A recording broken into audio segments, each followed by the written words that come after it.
Привет, меня зовут Макс, и это обучающее видео по программе MLRV версия 2.0. Первым делом нам нужно открыть программу Monom Serial и убедиться, что все настройки выставлены правильно. В частности, в поле префикс должно быть написано /MLRV.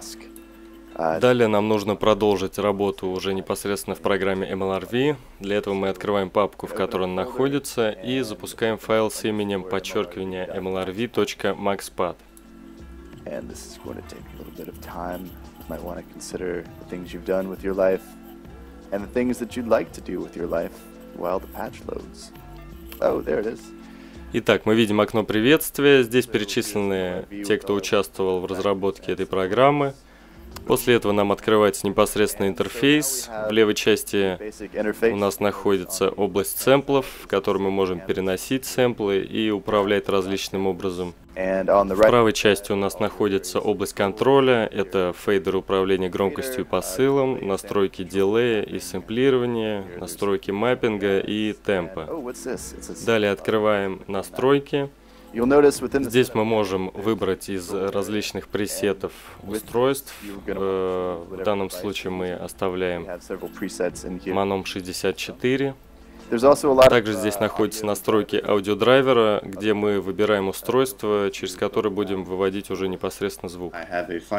Здесь у меня уже открыта папка с сэмплами. Я возьму пару файлов и перетащу их в окно программы. Причем есть интересная особенность. Если перетаскивать сэмплы в левую часть окна, они сразу загружаются в строку. Если в правую, то они загружаются в память, и потом мы их можем выбрать из выпадающего списка. Итак, у нас два сэмпла, назначенные на второй и третий ряд кнопок Monom.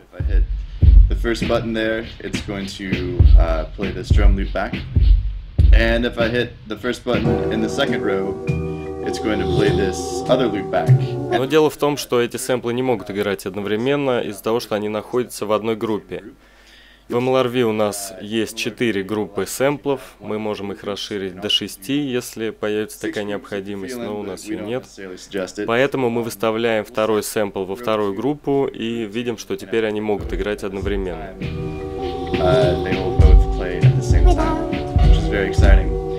Также у нас здесь есть две кнопки, которые останавливают воспроизведение группы, соответственно, первый и второй.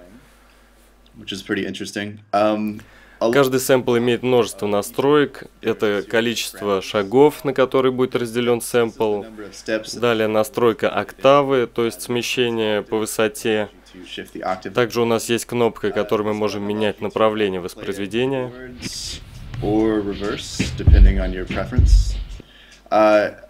Настройка скорости воспроизведения и настройка смещения по высоте. Плюс есть регулятор гейна. Каждый сэмпл имеет настройку режима воспроизведения, то есть это loop – зацикленный сэмпл, shot – это одиночное воспроизведение.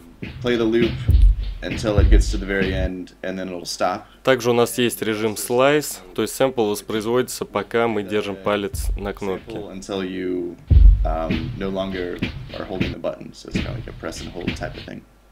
Итак, теперь мы подробнее рассмотрим правую часть окна программы. Здесь у нас настройки скорости темпа, а также в выпадающем списке настройки квантизации. Далее настройки пресета, то есть если вы желаете сохранить свои наработки, все конфигурации сэмплов и других настроек, вы просто нажимаете кнопку Store и даете своему пресету какое-либо имя. Теперь у нас есть пресет под именем Wizard Soap. С помощью кнопок вправо-влево мы можем переключать наши пресеты.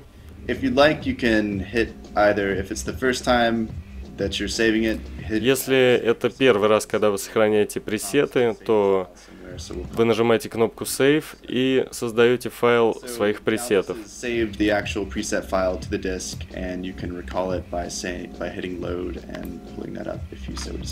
Также в левой части настроек пресетов у нас есть так называемый set list, то есть здесь мы можем настроить очередность наших пресетов, например, для живого выступления.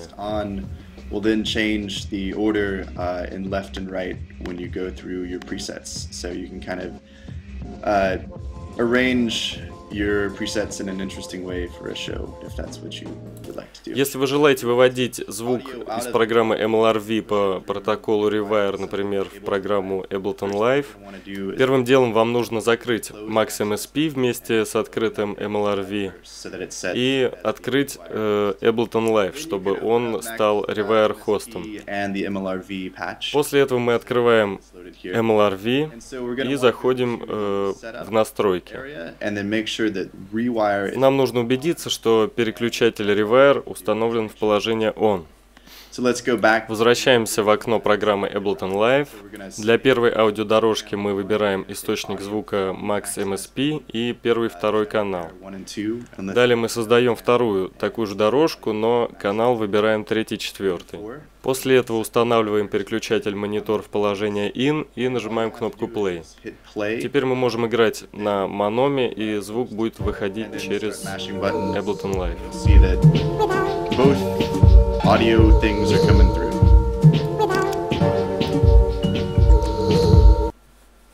Также MLRV располагает средствами для записи до 4 паттернов прямо во время игры. В раскладке по умолчанию у вас есть возможность записать 2 паттерна. Это 5-я и 6-я кнопка в верхней строчке. И мы попробуем записать наш первый паттерн. Цифра 4 здесь означает количество тактов или квадратов, которые будут записаны в этом паттерне.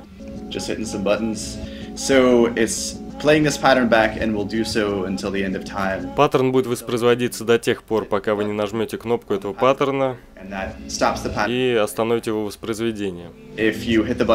Нажав на эту кнопку еще раз, вы опять начнете воспроизведение паттерна.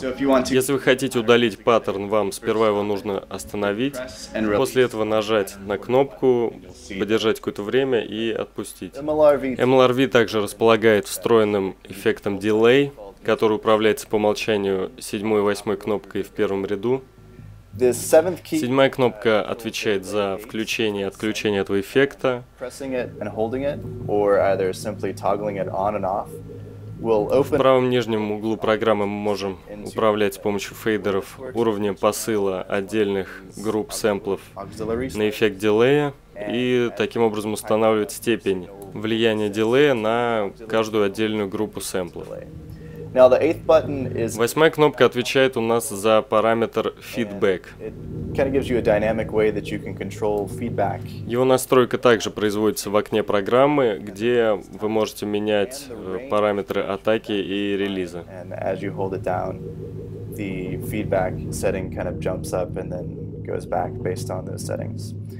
Дилей также может быть пропущен через фильтр высоко- или низкочастотный, а можно и оба вместе.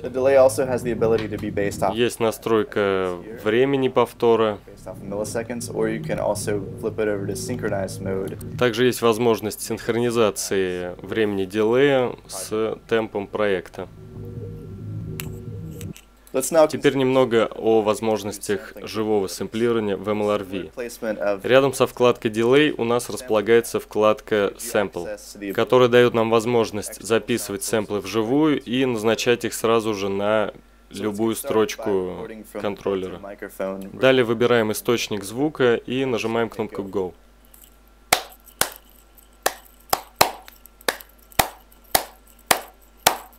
Итак, вы видите, что хлопки записались и назначились на первый ряд кнопок в реальном времени. Теперь давайте запишем какие-нибудь другие звуки на вторую строчку.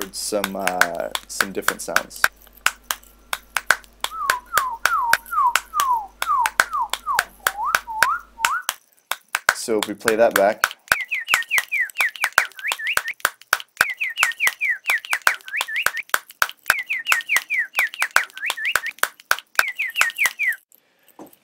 MLRV позволяет вам назначить управление любым параметром интерфейса на миди или OSC контроллер. Делается это с помощью кнопки Start Mapping.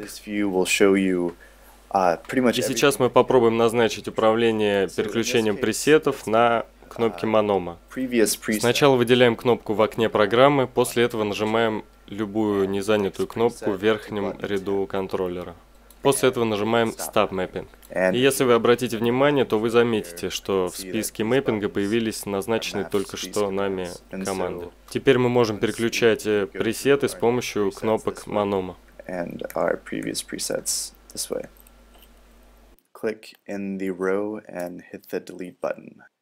Если вы хотите управлять параметрами MLRV не только с помощью Монома, но и с помощью миди или OSC контроллера, вам необходимо зайти в настройки и в разделе миди нажать кнопку Refresh. Далее в списке устройств выбрать предпочитаемый контроллер.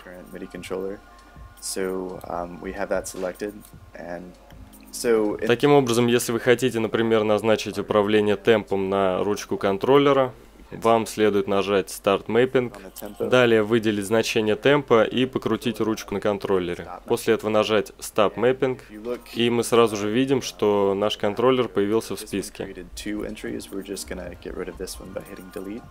Теперь при вращении ручки контроллера темп проекта будет меняться от 1 до 1000. Если вы хотите установить диапазон значения темпа, это легко сделать в списке мэппинга, просто установив минимальные и максимальные значения.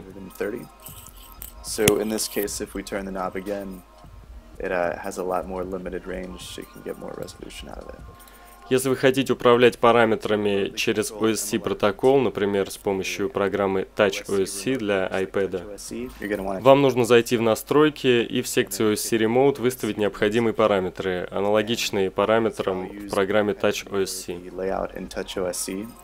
Теперь вы также можете управлять любыми параметрами MLRV с помощью Touch OSC.